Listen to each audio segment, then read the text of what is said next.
Good afternoon, I'm Dave Churchley from Newcastle University, and I'm going to tell you a little bit about our service management journey over the last few years and what I've learned from my experiences along the way.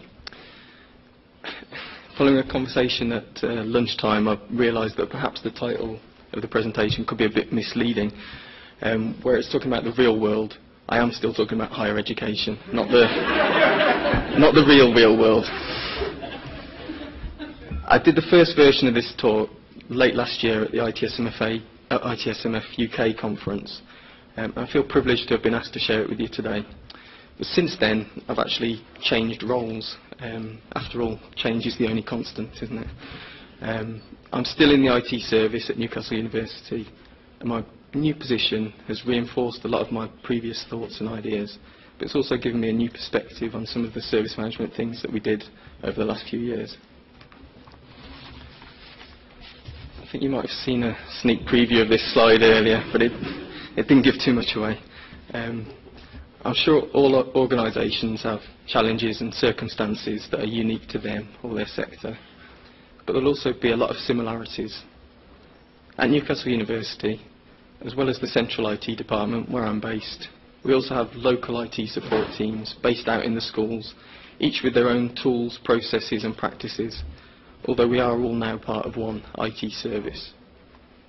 Our large user base covers a diverse range of generally intelligent people, mainly staff and students, with a diverse range of requirements, needs and significantly different levels of digital literacy, ranging from young computing science students whose whole life is virtually digital to perhaps an ageing humanities professor who might only use a computer when it's absolutely necessary. Of course there's a bit of stereotyping there, but it's just to illustrate a point, which is perhaps best summed up by a couple of stories from our service desk. One day, a member of staff working in her own office called the service desk to report an intermittent fault with her printer. Sometimes she could print fine, on other occasions the printer was completely unresponsive. After some careful investigation, it was discovered, quite incredibly, that the issue only occurred when she was having a cup of tea. Well, in the end it turned out that she used to unplug the printer from the power socket to put the kettle on. And on another occasion, a member of staff from the medical school called the service desk to report an issue with his PC's network connection. The service desk analyst asked him to check if the network cable was properly plugged in, to which he replied, "I don't know how to do that.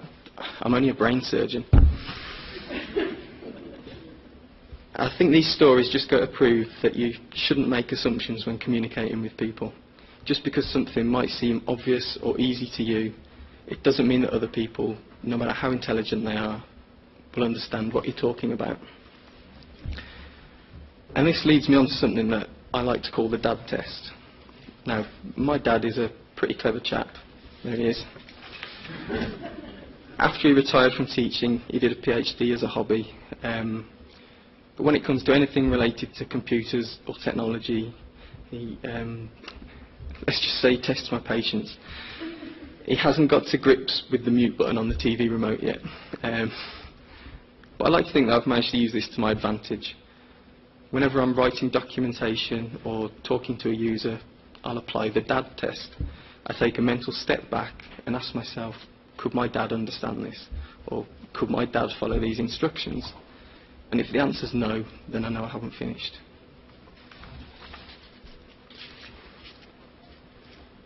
I'll now whiz through some of the things that we've done over the last few years, but don't worry, I won't go into too much detail. When I first came into my service management role, I took over support of our old ITSM system and a very basic incident management process, kind of similar to the IT Wild West that John described. I started my ITIL training and I did a lot of independent research and reading. I documented our existing processes and published some complementary good practice guides, and I started to come up with some improvement ideas.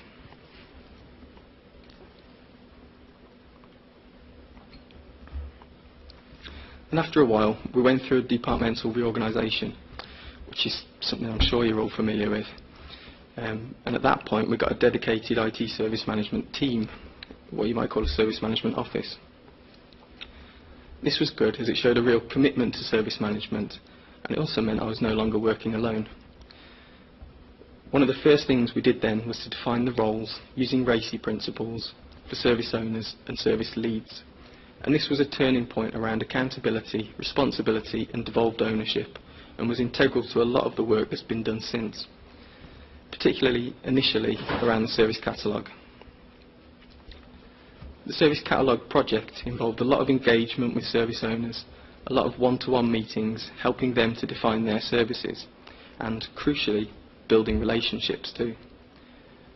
For quite a few of our service owners, the service catalogue project was the first time that they thought about what they do from a service perspective rather than a technology perspective. And I spent a lot of time explaining and reinforcing the ideas around services. We formed a coherent vision of where we wanted to take IT service management, and we soon launched a new major incident process and started holding major incident reviews. And then moving on to the last couple of years, we've had a very hectic period which kicked off with a project to replace our IT service management system. The old one was out of support and so heavily customised that we couldn't upgrade or do anything significant with it ourselves. The person who'd customised it had long since left, actually to work for the vendor. And once we'd got our new system, a lot more opportunities opened up to us. And we quickly launched self-service functionality to give our users the ability to log and track their own requests. And last year we upgraded the system, and we did it all in-house without any help from third parties. And I hadn't actually realised quite how significant this was at the time until I overheard my manager talking about it. From her point of view, it was a huge milestone. We're now fully self-sufficient, and that was one of the main objectives of the project. And since upgrading, we've introduced change and problem management processes to the department for the first time, and we've successfully completed our SDI service desk certification audit, earning 3 stars. And looking ahead, the service management team will be working to consolidate the various tools, processes and practices of the local IT support teams into one standard set, and they're also planning to improve self-service, review the service catalogue and enhance the reporting capabilities. As a result of this work, we've seen evidence of real benefits and value. As part of the major incident review process, we try to learn from major incidents.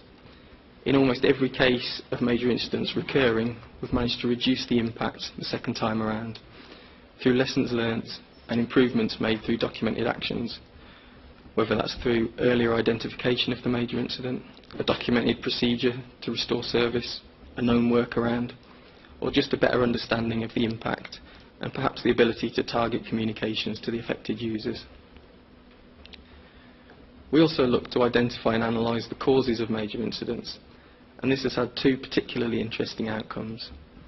Firstly, by far the biggest cause of major incidents was changes, and having this evidence definitely helped to pave the way for introducing a formal change management process. And secondly, we went through a period where a lot of network failures were actually caused by electrical contractors hired by the estates department. They were unplugging cables or switching off power to network rooms whilst they did their work. Again, using the evidence, we could go to estates to ensure that there was much tighter control put around their contractors, and since then we've not seen a single occurrence of this type of incident. Another thing we did was to start publishing some operational reports for team managers. These included, amongst other things, the date of the oldest open ticket. Initially, in some teams, this was literally years old, and in at least 2 cases, the customer had actually died before their requests had been fulfilled. But just through publishing this information, we noticed that the dates started to become a lot more current. I've also noticed a bit of a cultural change within the department. We're now much more customer and service focused rather than just being focused on technology. For example, during major incidents or when planning changes, we now try to evaluate the impact and think about sensible user communications. And this cultural shift is summed up quite nicely by one of our more technical teams. They've gone from causing major incidents by making unplanned, uncommunicated configuration changes to core components, from home on a Saturday evening, to volunteering to pilot our change management process, to now regularly coming into the service management office for service management related discussions. And there's also a much more open environment. People are much more willing to talk to each other about what they're doing. They're less defensive, and it's now okay to query decisions. I think the major incident reviews have had an influence on this. We made it clear from the start that they were going to be blame-free, with a focus on learning and improving. There is, of course, still a lot more work to do to reinforce and embed this, but I was quietly pleased and amused a couple of months ago when I spotted a days since last major incident tally on a whiteboard in the infrastructure systems office. Whilst it might be slightly tongue-in-cheek, I think it shows that they do care. And since I took this photo, they've actually added details of their current record, the most days they've gone without a major incident, and perhaps optimistically, another green box has appeared to allow the number to grow beyond 2 digits.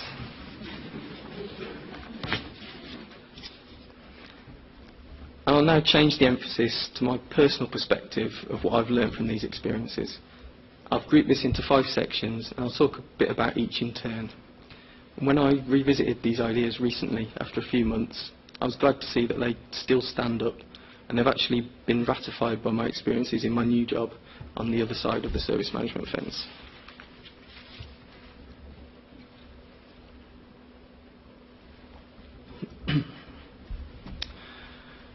I'm sure that anyone who's done any ITIL training will be familiar with the adopt and adapt mantra, but let's not overlook its importance. Don't just try to do all of ITIL.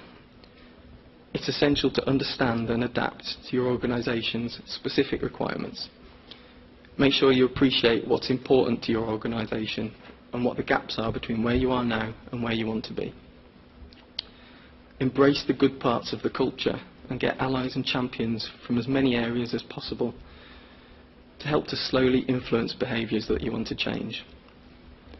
When developing and promoting our major incident process, we recognised and acknowledged that as a department we're generally very good at fixing things quickly, and we made it clear that we want the process to encourage this and not get in the way. We also knew that we were very bad at communications around major incidents, and that was something we wanted to change. We used a working group made up of representatives from all sections of the department to develop the process, which gave them a sense of ownership and pride and gave us a strong set of allies. And I think it's important to recognise that when it comes to your environment and your culture, you're the expert. I think this idea can be explained by the way we've worked closely with our service management tool vendors consultants. They obviously know their product, they know ITIL, and they have experience of what has worked well and what hasn't worked well for other customers, but they don't intimately know Newcastle University. Through working together, we've adapted what they know to get a better result than we would have got had we paid them to do it all for us.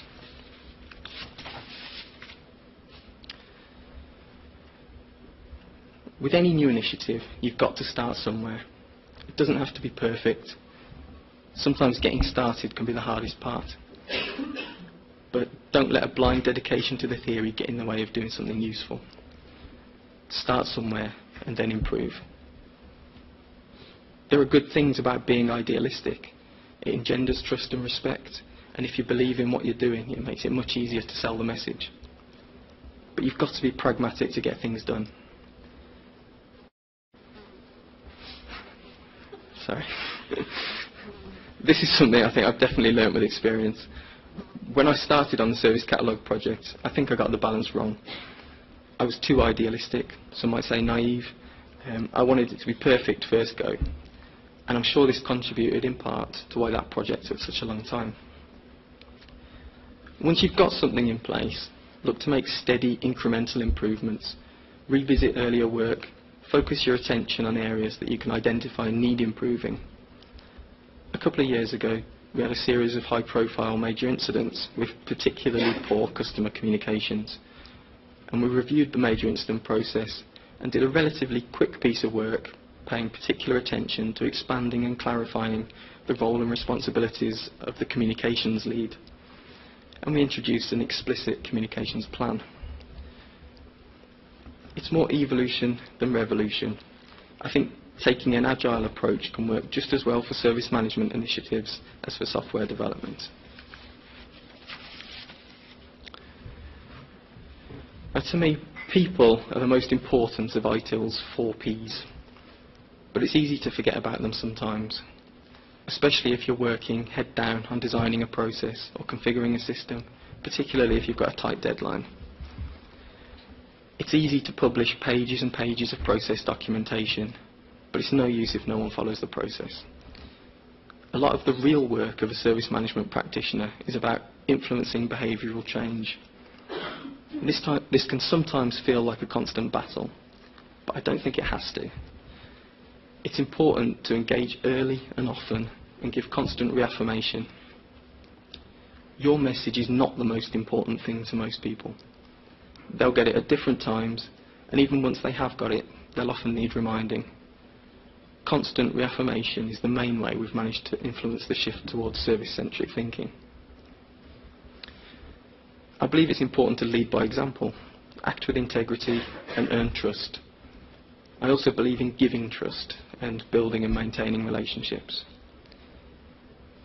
I think you can help to influence behavioural changes by explaining why. People produce better results if they're happy, well motivated, and understand the reasons why they're being asked to do something. Explaining why can go beyond what's in it for me. And in my experience, most people want to do the right thing, but they'll often take the easy option if the right thing is too difficult to do, or if they don't know why something is the right thing. Whenever possible, make it easy to do the right thing. This might mean retaining some flexibility by not over-engineering a solution, or by making sure there are no unnecessary steps in a process. And this is something we've not always got right. For example, when replacing the service management system, I think we underestimated the size of the project, both in terms of effort involved and impact on the rest of the department, who over the years had become very familiar with our old system. We didn't engage with them enough, and we made some design decisions that inadvertently sometimes made it very difficult for people to do the right thing. After we'd gone live with the system, we took a much more agile approach to future developments, taking on board feedback from users and making frequent improvements.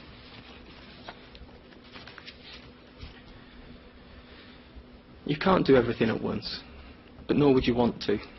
By planning what ground you want to cover, you can break it down into manageable chunks. This is particularly useful if your overall plan is large and daunting. I actually do a bit of running.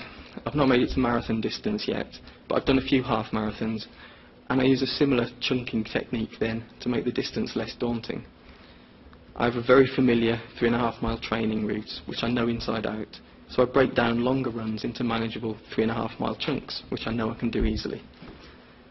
Anyway, getting back to service management, identifying areas that are causing particular issues can be a good place to focus immediate efforts. For example, before we had a formal change management process, we knew we wanted increased awareness within the department of what changes were happening. We addressed this by setting up a shared Outlook calendar for people to record their changes so that the rest of the department had visibility of what was going on. And this had the additional benefit of paving the way for change management to follow. During your journey, things won't always go your way. Try not to get disheartened, and certainly don't take it personally. Over the course of our service management adventures, there have been many occasions where we've had to pause, delay or abandon an initiative for many different reasons. One occasion was when trying to introduce the change management process. We'd formed a working group and spent a lot of time developing the process before we had to put it on hold. And whilst this was frustrating, we made sure it wasn't wasted effort. When we came to revisit change management over 2 years later, we made sure that we'd built on the work that we'd already started and used it as the foundation of the process we eventually went live with.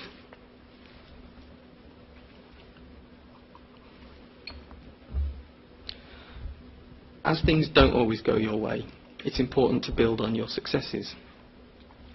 The service catalogue work took a long time and a lot of effort, but it was time and effort well spent. It's now central to almost everything we do. Services are central to all of our processes, and the catalogue is key to reinforcing a service-centric view. You might be familiar with the fairly common analogy of service management as a journey, but I actually think you'll never finish your journey. You'll never get to the end. If you think you're there, you won't be for long. The landscape will change, and it'll be necessary to revisit places that you've already been to and review what you've previously done. At Newcastle, our landscape is changing in a number of ways.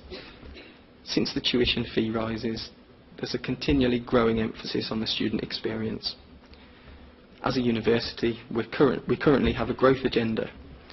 We're increasing our student numbers at home, and we're also expanding overseas. We currently have 2 international campuses, with more likely to follow soon, and a new site in London. And within IT, the central IT department has recently merged with the previously devolved local IT teams to produce one new large IT organisation to serve the whole university. And something that's common to all of us, of course, technology changes at a very rapid pace, and we have to try to keep up. So my last tip is there's always more you can learn. You might have done all the ITIL training, but then what? Well, actually there's a new ITIL qualification coming soon called ITIL Practitioner, which from what I've seen looks like it will cover a lot of practical how-to questions which the other ITIL courses don't address. I wish this new course had been around 5 or 6 years ago. But on top of training, you can learn from every experience. You can learn from talking to people. We're lucky in higher education that there's a very collaborative culture between universities, and we often talk to and share ideas with people in similar roles in other institutions. And events like this can obviously help too. There's also a great deal of excellent free information available on the internet. There are some particularly good blogs. The trouble is just trying to find the time to read everything that looks interesting. And there's an active service management community on social media too. In fact, Twitter was a great help to me when trying to get our new change management process fit for purpose. We had the bulk of the process defined, but I had some lingering concerns about buy-in. Some of the usual criticisms levelled at an ITIL-based change management process are that it can be too bureaucratic, or it can introduce delays whilst changes are waiting for approval. I wanted to make our process as simple as possible for people to do it right. And I struck upon a powerful breakthrough idea from seeing a photo on Twitter of a slide from a presentation at a conference that I wasn't attending in a country I wasn't even in. And from that, we added an additional level of approval to the process, self-approval, for relatively low risk and impact changes. As well as eliminating any unnecessary delays for approval, this showed IT staff that they were still trusted to do their jobs. And the new level of change made it much easier to introduce the process to the people who felt that it was being imposed upon them.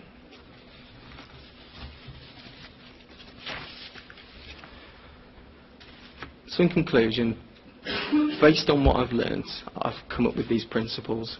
I initially thought of them as service management principles, but I actually think they could work pretty well as principles for life. Adapt the theory to your environment and culture. Start somewhere. It doesn't have to be perfect, and then improve. Don't forget about the people. They're the most important part of any initiative. It's a journey, a long, never-ending journey. Try to enjoy it. And finally, never stop learning. Being a qualified ITIL expert is not enough to be good at service management.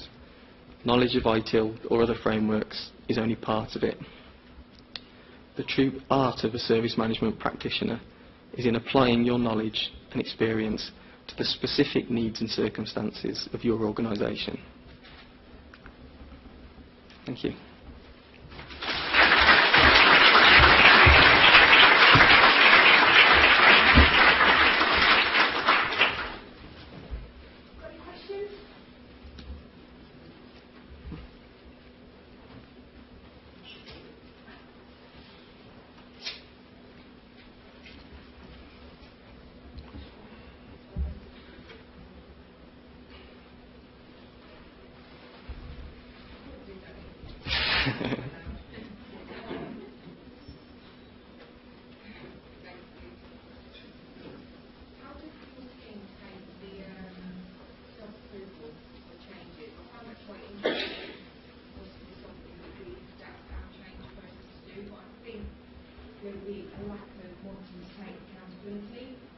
Right.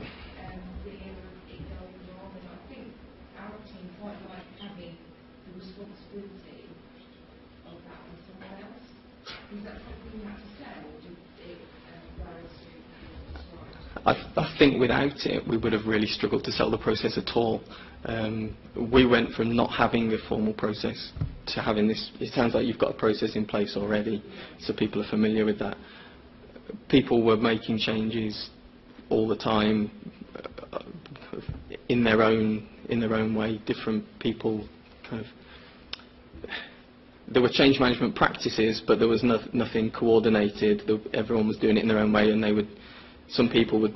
I mentioned that major incident where someone made a change from home on a Saturday night. That shouldn't have been a self-approval change, but that's the kind of culture we were coming from, when people think they can do changes whenever they want. It's a good idea. I'm definitely going to introduce it, well, suggest it, and see what they're about, because there is a lot of noise at the moment about things taking too long to approve, and I'm like, well, he only sits behind you. Don't talk to him. Why are you relying on the tool to do everything for us? There is that side to it, yeah. I will definitely suggest that and see where we go with it. Thank you.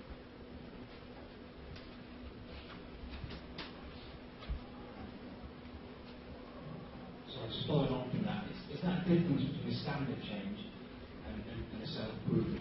Different things? Yeah, so the self-approval changes are changes that are not standard changes, but they're still basically not repeatable, and you can't write a procedure for it, but they're still low risk and low impact.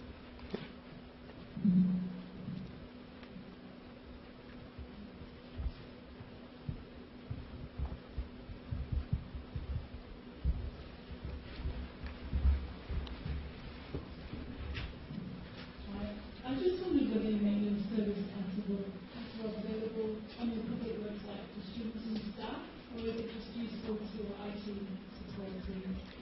It is on the public website, yes.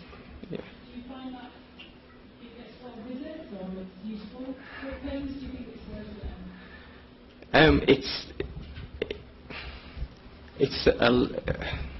It's a difficult question. Yeah. No, well, we have across the department. There's a basic principle that we put everything on the website unless there's a reason for it not to be public.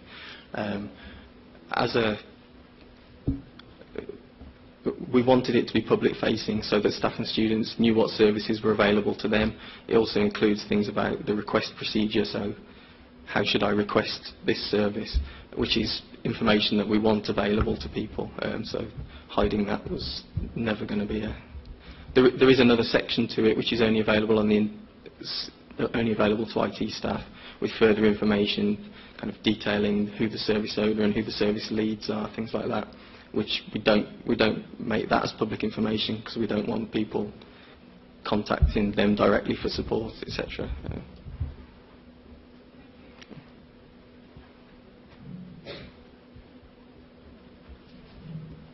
John Robinson, Oxford. Did you lose many people on your journey?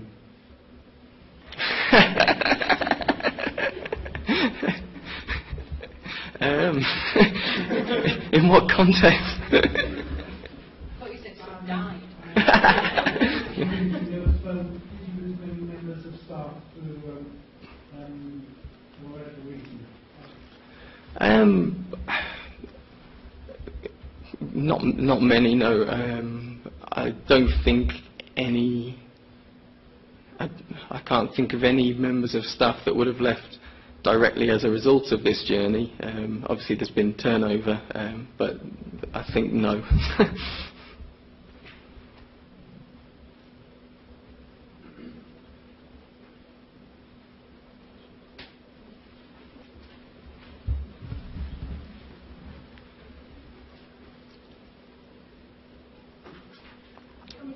staff approval change process.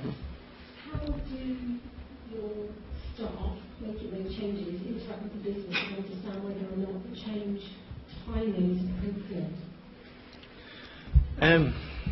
Well, the change management process is still in its early stages, and we haven't.